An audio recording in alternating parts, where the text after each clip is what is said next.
Welcome to F007 Channel. Dukung terus F007 Channel dengan like, share, comment, and subscribe. Melanjutkan cerita berikutnya dari Battle Through the Heavens.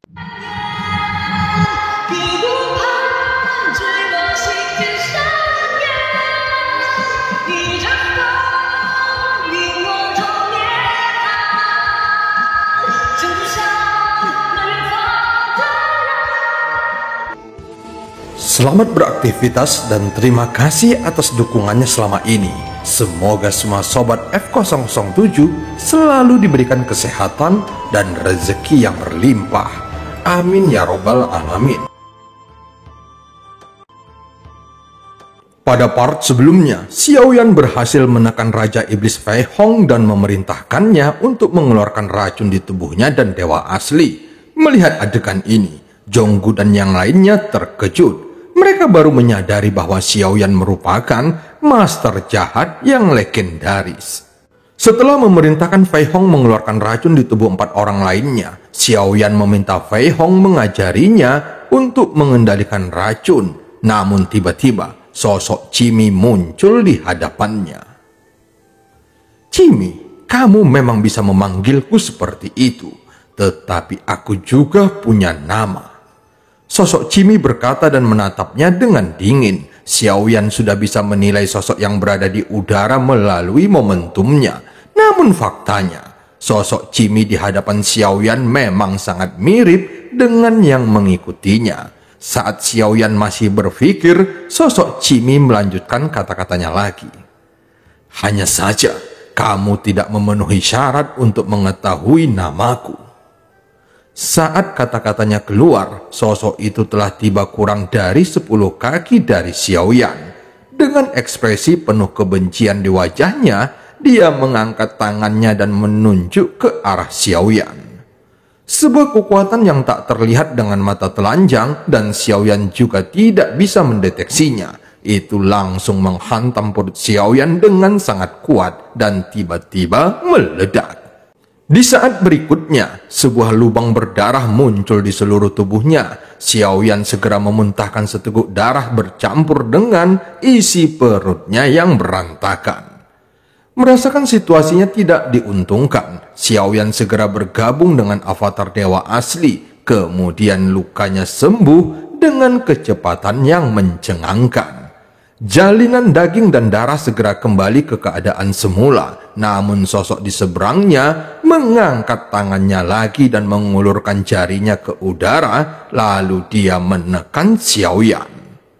Xiaoyan tiba-tiba merasa seperti dipukul dengan keras. Dan daging serta darah di sekujur tubuhnya langsung meledak. Kemudian seluruh tubuhnya jatuh ke tanah. Tekanan yang tak terlihat ini justru membuat Xiaoyan bahkan tidak mampu mengangkat kepalanya. Ini adalah penindasan kekuatan yang mutlak pria mirip Cimi yang berada di hadapannya. Kekuatannya setidaknya adalah keabadian para dewa. Kalau tidak, mustahil memiliki kekuatan penindasan yang kuat terhadap Xiaoyan. Benturan demi benturan terus menghantam tubuhnya dan menenggelamkan tubuh Xiaoyan sedemikian rupa. Sehingga tubuh fisik Xiaoyan tidak dapat pulih sama sekali, walaupun dengan berkah fisik dari dewa asli bintang 8. Meskipun dia terus mencoba menahannya, namun daging dan darahnya tetap saja runtuh dengan cepat.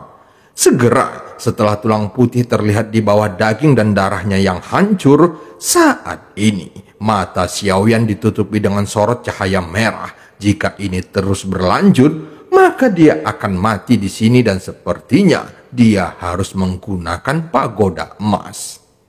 Xiaoyan sudah lama tidak menghadapi situasi putus asa seperti ini, dan jika dia menggunakan pagoda emas, maka konsekuensinya tidak akan dapat dibayangkan.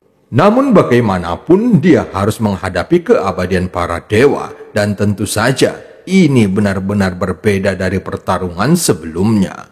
Melawan keabadian para dewa akan memancarkan fluktuasi yang lebih kuat dan tidak ada yang tahu bencana apa yang akan ditimbulkannya.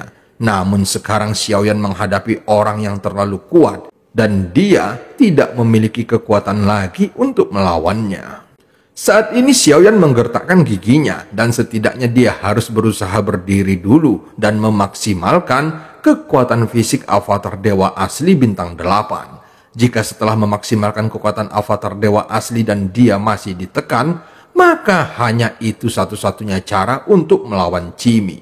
Bagaimanapun sampai saat ini, Xiaoyan tidak pernah benar-benar menggunakan seluruh kekuatan avatar dewa aslinya. Xiaoyan menggertakkan giginya dan tubuhnya mulai membesar dengan cepat. Dalam waktu singkat, tubuhnya tumbuh hingga ratusan kaki. Meskipun demikian, di bawah tekanannya, Xiaoyan masih sangat kesulitan.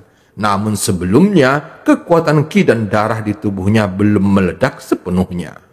Tentu saja kekuatan ki dan darah avatar dewa asli sangat kuat. Hanya saja, Xiaoyan tidak memiliki kesempatan untuk mengeluarkan kekuatan penuhnya saat ini. Dengan tekad yang kuat, Xiaoyan mencoba menahan tekanannya dan berniat menumbuhkan tubuh dewa asli menjadi ribuan kaki. Segera Xiaoyan mengatupkan giginya dan meraung dengan keras. Setelah tubuhnya membesar dan menempati hampir separuh ruang di dalam goa, penindasan yang dirasakannya tidak lagi begitu kuat. Setidaknya, Xiaoyan memiliki kekuatan untuk berdiri. Daging dan darah di tubuhnya juga tidak lagi hancur, dan itu sembuh dengan cepat.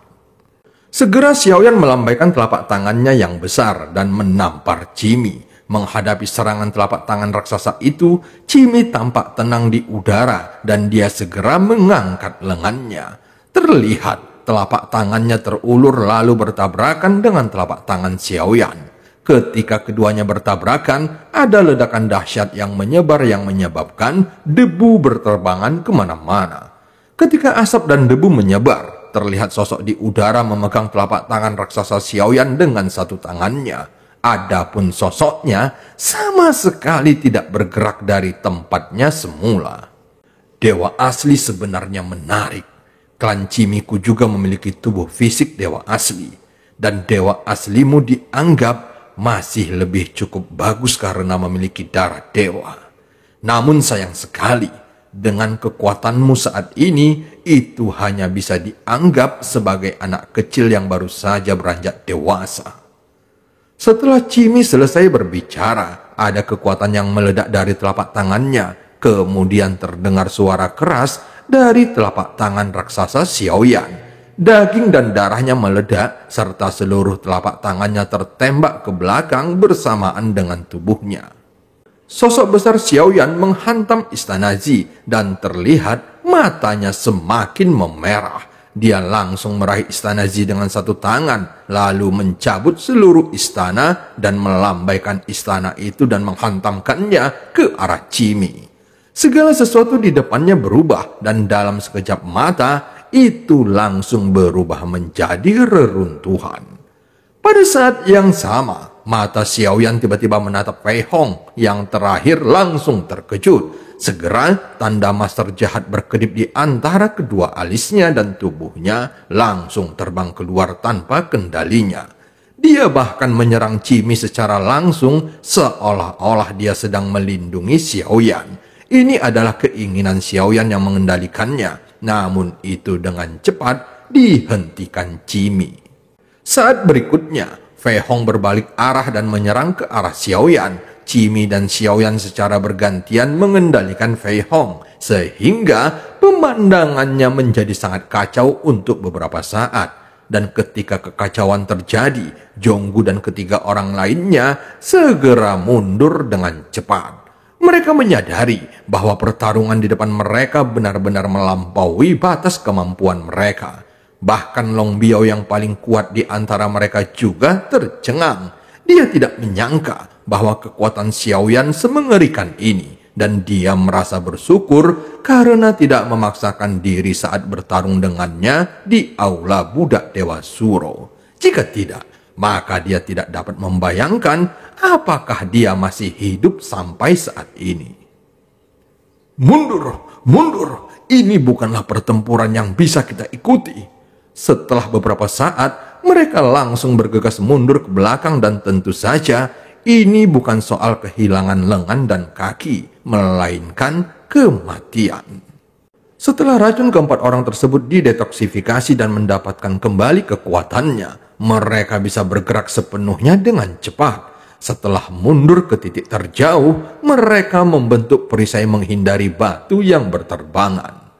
Kekuatan benturan Xiaoyan membuat istana Ji itu rusak parah. Dia terus memegang dan menamparkannya ke arah Cimi di depannya. Tangannya melambai dengan liar yang menyebabkan batu terus berserakan dan menyebar ke segala arah.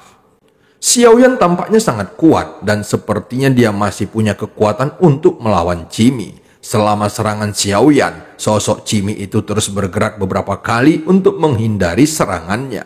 Saat berikutnya, Cimi tiba-tiba muncul di depan Xiaoyan dan saat jari-jarinya menyentuh dada Xiaoyan, tampak ada seberkas cahaya yang menyilaukan dan itu segera meledak. Saat dada Xiaoyan meledak, ada lubang darah besar muncul di tubuh besarnya. Kekuatan Cimi yang besar menyebabkan tubuh besar Xiaoyan terhuyung-huyung dan jatuh ke belakang menabrak tembok gunung. Debu ada di mana-mana dan seluruh gua mengeluarkan suara gemuruh sehingga seluruh gunung runtuh dengan cepat. Jonggu dan 3 lainnya buru-buru keluar dari goa. Sesaat kemudian, seluruh puncak gunung merah berubah menjadi reruntuhan. Saat berikutnya, reruntuhan itu tiba-tiba meledak dan tampak sosok besar Xiaoyan bergegas keluar. Telapak tangan besarnya meraih Cimi, namun saat Xiaoyan menangkapnya, telapak tangannya bersinar terang dan segera darah berceceran di mana-mana. Terlihat jari-jarinya terpotong semua. Xiaoyan merasakan serangan Cimi lebih kuat dari imajinasinya. Dengan kekuatan fisiknya saat ini, tidak ada ranah keabadian kaisar yang bisa menahan serangannya. Namun Cimi masih dapat menghancurkan tubuh fisiknya dalam sekejap. Tentu saja, inilah perbedaan kekuatan antara keabadian kaisar dengan keabadian para dewa. Xiaoyan menggertakkan gigi dan energi putih pekat keluar dari tubuhnya lagi. Saat berikutnya, tubuh fisik Xiaoyan mulai membesar lagi 2000 kaki. Saat ini, tubuh Xiaoyan terlihat lebih besar dari gunung biasa. Kekuatan ki dan darah sangatlah kuat, sehingga tubuh yang besar pasti akan membawa kerugian kecepatan. Namun untungnya, Xiaoyan memiliki jantung guntur ekstrim dan itu bisa membuat kecepatan tubuh besarnya tidak terpengaruh. Sepertinya kamu belum sepenuhnya memahami kekuatan tubuh fisik dewa asli. Ini bukanlah cara menggunakan tubuh dewa asli. Ada sebuah suara yang terdengar bergema dan segera cahaya dingin memancar darinya. Xiaoyan yang saat ini tingginya 2000 kaki meraung dengan keras karena lengan besarnya benar-benar terpotong. Dan cerita pun berakhir. Sampai ketemu di part selanjutnya.